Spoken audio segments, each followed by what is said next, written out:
Dairy research institute, soil research institute, food research institute, सबकी technology उनकी। उसके बाद जब आप वो खा करके जब हाइब्रिड बीज वाली बीमारी और पेस्टिसाइड वाला खाना खाते हो, अनाज खाते हो, बीमार होने के बाद जो दवाई लेते हो, फार्मा कंपनी उनकी। तो आपके पास क्या, जूता कंपनी उनका, सड़क पे चल रहे हो ये टेक्नोलॉजी उनकी, रोड रोलर चला रहे हो वो उनका। आपको क्या लगता है मोनोपोली नहीं है?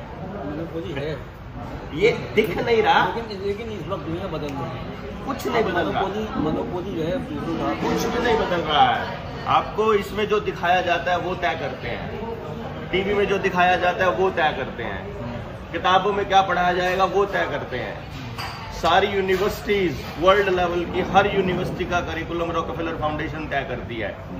WHO में फार्मा कंपनी क्या देगी आपको, कितने केमिकल्स बनेंगे, क्या पढ़ाया जाएगा, रॉकफेलर फाउंडेशन तय करती है। रुपया कितना छपेगा, किसके अगेंस्ट छपेगा, फिएट करेंसी छपेगी, नकली छपेगी, CBDC आएगा, डिजिटल करेंसी छपेगी, कितना लोन दबाएगा, रॉकफेलर तय करता है। हमारी कोई कंट्रोल किसी के पास नहीं है, ना मुख्यमंत्री के पास, ना प्रधानमंत्री के पास, ना PM के पास, अमेरिका के राष्ट्रपति के पास की इतनी औकात नहीं है। तो क्या वर्ड नथिंग, उनके हाथ में कहने को कुछ भी नहीं। कहने को हमें दिख रहा है कि आज़ाद हो रहे हैं या टेक्नोलॉजी बढ़ रही है, पर एक्चुअली तो कुछ भी नहीं है। एक्चुअली तो आप बताइए आपका कितना से है गवर्नमेंट में? कोई पॉलिसी मेकिंग में आपसे पूछा जाता हो, लिखा जाता हो, सलाह ली जाती हो, सलाह मानी जाती हो, आप कोई कंप्लेंट करते हो, कोई म्यूनिसिपैलिटी का आदमी, कोई MLA, कोई MP, कोई आपकी बात को सुनता हो, कोई थानेदार कोई आपकी बात सुनता हो, बिजली वाला आपकी कोई बात सुनता हो, सुन सकता हो, सबसे बड़ी बात सुन सकता हो। पार्लियामेंट के मेंबर के पास जाओगे सब कुछ सिस्टम से चलेगा, असेंबली के मेंबर के MLA के पास जाओगे बोलेगा सब सिस्टम से चलेगा, मुख्यमंत्री से पूछोगे बोलेगा हमारे हाथ में नहीं है। और कोई टेक्नोलॉजी अपनी नहीं है, एक टेक्नोलॉजी पे पेटेंट नहीं है। हल्दी पे भी पेटेंट अमेरिका कराए बैठा है, बताओ, जो हमारा प्रोडक्ट है, जो होता सिर्फ इंडिया में है। कब से है उनके पास ये? कभी जब से पेटेंट बनाया इसलिए था उन्होंने। कब से बनाया था? ये तो सेकेंड वर्ल्ड वॉर के आसपास का सिलसिला चालू होता है वहाँ, उससे पहले जब टेस्ला और जब इनका गेम चालू होता है। उससे पहले जब वो यूरोप में थे, वाटरलू वगैरह की जंगें हुई हैं, उस वक्त भी जो उनके पास जर्मन में जो उनके खिलाफ हुआ था, जर्मन, उसकी वजह यही तो थी ना, सब कुछ इनके हाथ में था। हाँ, हिटलर को पता था और हिटलर ने इनको बोला मैं डॉलर में नहीं करूंगा तुमसे ट्रेड, मुझे गोल्ड में करना है। हाँ। वही युद्ध का कारण बना था। जब सद्दाम हुसैन ने किया उसके साथ भी यही किया उन्होंने, गद्दाफी ने किया उनके साथ भी यही किया, परवेज मुशर्रफ ने किया उसके साथ भी पाकिस्तान में यही हुआ, उससे पहले इधर लाल बहादुर शास्त्री ने किया वो भी यही हुआ, राजीव गांधी ने किया वो भी मार दिया। उससे पहले भी जो वाटरलू वगैरह की जंगें, जो रॉथशाइल्ड फैमिली, हाँ, रॉथशाइल्ड फैमिली को तो बहुत पहले भी वो तो थे ही पायरेट्स में, पहले से ही है उनके, वो तो आए समुद्री लुटेरे तो थे ही, सोना ही लुटा करते थे, बहुत पहले से मानो के लिए रही है। हाँ। हमेशा से रही। बिल्कुल, वो आज भी वही है, वही है। दिख नहीं रही बस हमको। पहले क्या था, पहले लड़ाई बदमाशों की, घोड़ों की, तलवारों की, बंदूकों की, इन सब चीजों की होती थी। आजकल सारी यहाँ की होती है। आज आपको पता ही नहीं आप कैद में हैं। हम 4 लोग बैठे हैं, चारों के चारों फोन में आ करके बैठे हुए हैं, पति पत्नी दोनों बैठे होते हैं, जाते चलो घूमने चलते हैं, गाड़ी में वो अपने में लगी पड़ी है, वो ड्राइविंग में लगा पड़ा है, फिर जाके होटल में खाना खाते हैं तो फोन उठा के बैठ जाते हैं, बच्चे को फोन उठा के पकड़ा देते हैं। कोई है ही नहीं किसी के साथ। आज सोसाइटी से बिल्कुल काट दिया, सबको काट दिया मतलब। और आदमी तो सोशल एनिमल है, सोसाइटी से कटते ही खत्म। वो तो सोसाइटी ही उसकी जान है और सोसाइटी से ही सबको काट रहे हैं। पढ़ने के नाम पे घर छोड़ना, गांव छोड़ना, नौकरी के लिए परिवार छोड़ना, PG में रहना, वहाँ हाइब्रिड बीजों वाला तेल खाना, फिर नपुंसक और बांझ होना, पैकेट वाला खाना खाना, बीमार होना, फार्मा कंपनियों का गुलाम होना, एवरीथिंग इज प्लान्ड। सब एक दूसरे से जुड़ा हुआ है, हमें पता ही नहीं चलता बेसिकली। इनके जो वन डॉलर जो है वो पिरामिड के क्यों, उस पर सिंबल क्यों है? तो ये तो ह्यूमन पिरामिड को तो उन्होंने जो डिफाइन किया हुआ ना कि न्यू वर्ल्ड ऑर्डर जो है ये हमारे कंट्रोल से होगा। तो पिरामिड को क्यों लिया है, उसके सिंबॉलिक उसमें क्यों लिया है? देखो वहाँ जो पिरामिड उन्होंने दिया है ना, 2 तरीके हैं। या तो उसको कंट्रोल करने वाला आदमी वही है जिसने पिरामिड बनाया है, ठीक है, मतलब अब ये जो आदमी रिसर्च कर रहा है उसको तो ये बात बताई जा सकती है, चाहे अनुनाकीज के बारे में या दूसरे स्पीसीज के बारे में या रेप्टिलियंस के बारे में, उसको तो बोला जा सकता है जिसने रिसर्च किया है।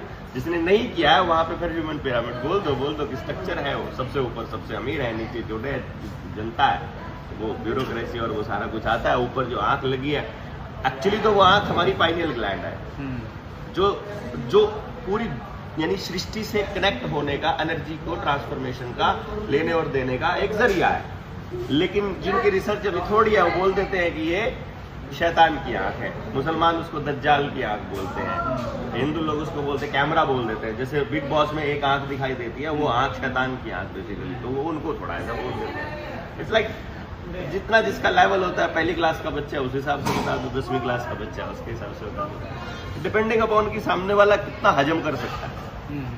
सारी हजम भी तो नहीं होती ना, तो प्रॉब्लम ये है। पॉपुलेशन क्यों कम हो रही है? नहीं, पॉपुलेशन एक्चुअली क्या है, बचपन से वैक्सीन लगती हैं और हर वैक्सीन में क्या क्या डालना है, किसको किस तरह से बीमार रखना है, इट्स ऑल प्लान। किस बैच नंबर में कैंसर है, किस बैच नंबर में डिप्रेशन है, किस बैच नंबर में दिमाग छेड़ना है, किस बैच नंबर में नपुंसकता है, तो बीज भी खत्म हो रहा है, जमीन का भी, डंगरों का भी, आदमी का भी। मेरे करनाल में 2023 में 1,38,000 बच्चा IVF से पैदा हुआ है। आज ह्यूमन सीड का ये हाल है आज के टाइम पे, स्पर्म काउंट खत्म होता जा रहा है due to this clothes, basically जो ये हम टाइट कपड़े पहनते हैं, जीन पहनते हैं, पता नहीं है ना हम लोगों को। और पिलाने आबादी कम करना, जिन लोगों को यहाँ की जमीन चाहिए वही जूस, तो वो तो इतने कम, तो जब अगर कंज्यूमर्स नहीं रहेंगे तो उनका कहाँ, कंज्यूमर का क्या करना है उन्होंने? अच्छा। ये फर्टाइल जमीन चाहिए उनको, और काम करने के लिए जितने गुलाम बन सकते हैं उतने लोग चाहिए, उतने तो रहेंगे। ये हमेशा सर्वनाश तो कभी नहीं हुआ ना, जीरो कभी नहीं होगी पॉपुलेशन। कंज्यूमर्स नहीं मिलेंगे उनको, कंज्यूमर चाहिए कहाँ उनको? कंज्यूमर किसके लिए चाहिए? कंज्यूमर चाहिए पैसे के लिए, वो तो मतलब डिक्रीजिंग में है ना उनकी पॉपुलेशन, तो डिक्रीज करना क्या कंज्यूमर का? कंज्यूमर पैसे के लिए चाहिए, पैसे से रिसोर्सेज खरीदने हैं, रिसोर्सेज ऑलरेडी उनके पास है, 3.25 लाख एकड़ जमीन अकेले बिल गेट्स के पास है। और जब जमीन उनकी है, अनाज उनका है, मालिक वो है, सोने की खदान उनकी है, कोयले की खदान उनकी है, लिथियम उनका है, बैटरीज उनकी है, साइंस टेक्नोलॉजी उनकी है, जितने रिसोर्सेज बनाए वो उनके, फिर उनको कंज्यूमर की क्या जरूरत है? How do you think that how we can challenge them and how we can replace them? Is there any possibility? Yes, very easy.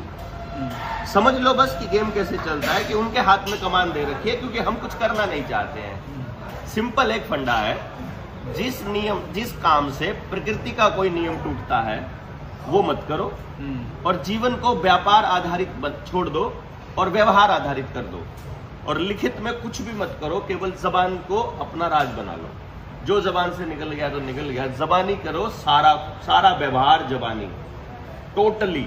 कोई व्यापार नहीं होगा तो टैक्स नहीं होगा, टैक्स नहीं होगा तो प्रशासन चलाने के लिए पुलिस नहीं होगी। उनको क्या होगा उनके पास अगर हम टैक्स ही नहीं देंगे तो?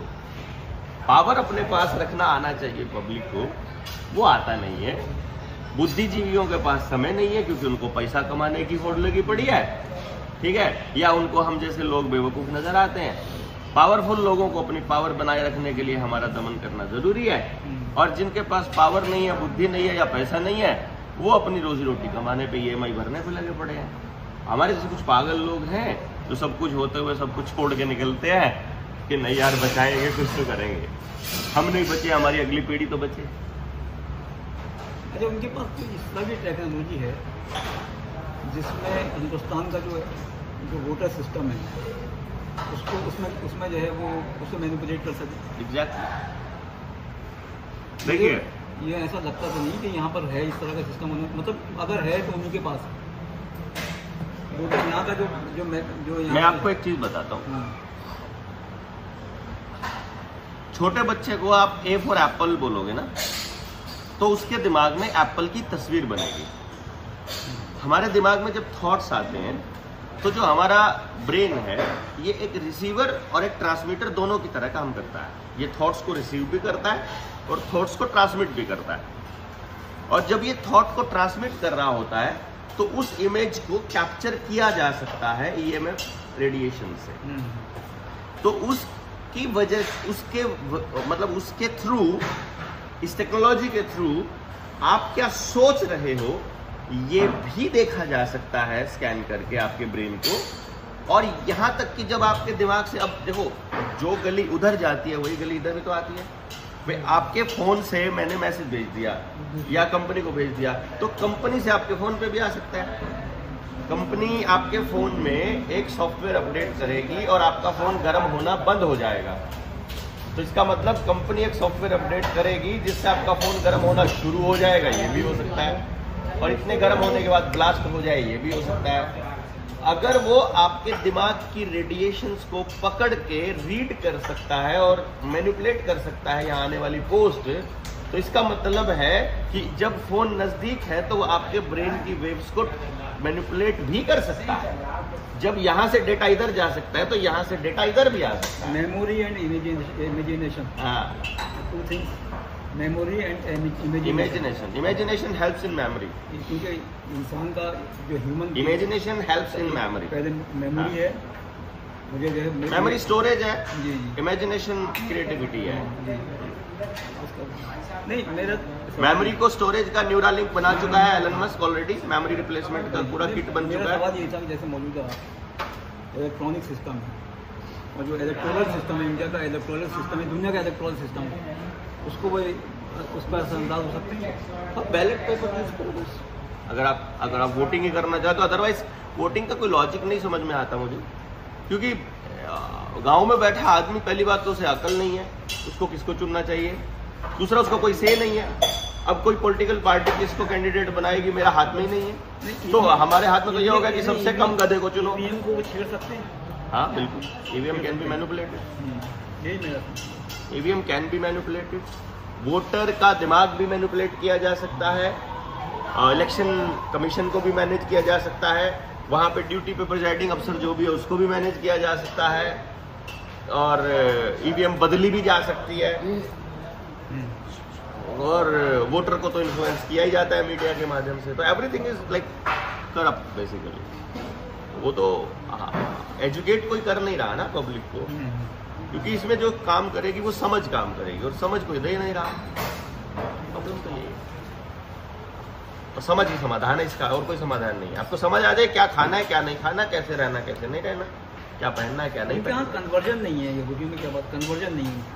क्या करूँ मतलब ये कि somebody wants to embrace Judaism, he's not allowed.